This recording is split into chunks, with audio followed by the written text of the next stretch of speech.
ఈరోజు బహుశా నీ జీవితంలో కూడా ఒక శ్రమలో, ఒక ఇబ్బందుల్లో, ఒక ప్రతికూల వాతావరణంలో నీవు ఉన్నావేమో. దేవుడు నిన్ను జ్ఞాపకం చేసుకుంటున్నాడు. ఆయన నేను మర్చిపోలేదు. తన రక్తం పెట్టి నిన్ను కొనుక్కున్న దేవుడు, నీకోసం ప్రాణం పెట్టిన దేవుడు, సిలువలో త్యాగం చేసిన దేవుడు, నీకు ప్రతిగా వెలను చెల్లించిన దేవుడు, క్రయధనాన్ని చెల్లించిన ఆ దేవుడు నిన్నెందుకు మర్చిపోతాడు? ఆయన నిన్నెందుకు వదిలిపెట్టేస్తాడు?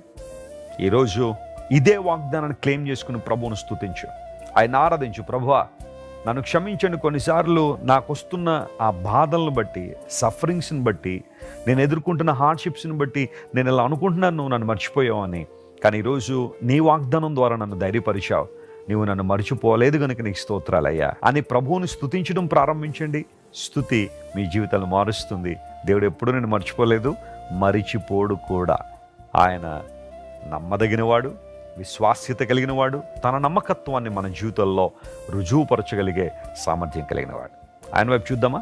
కళ్ళు మూసుకోండి. ప్రార్థన. ప్రేమగల తండ్రి, చాలాసార్లు మేము కూడా దేవుడు నన్ను విడిచిపెట్టేశాడేమో, మర్చిపోయాడేమో అని అనుకుంటూ బాధలను అనుభవిస్తూ ఇబ్బందుల్లో ఉన్నాం. మమ్మల్ని క్షమించండి. నీవెప్పుడూ మమ్మల్ని మర్చిపోలేదు, మర్చిపోవు కూడా.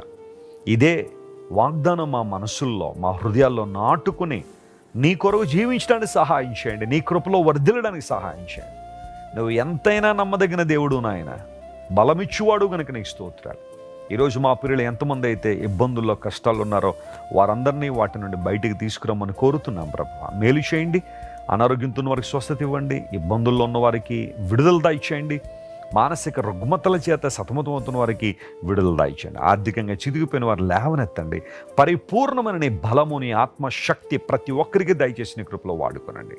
ఘనత మహిమ నీకే చెల్లిస్తూ యేసయ్య నామం పేరిట అడుగుచున్నాం తండ్రి. Amen, amen.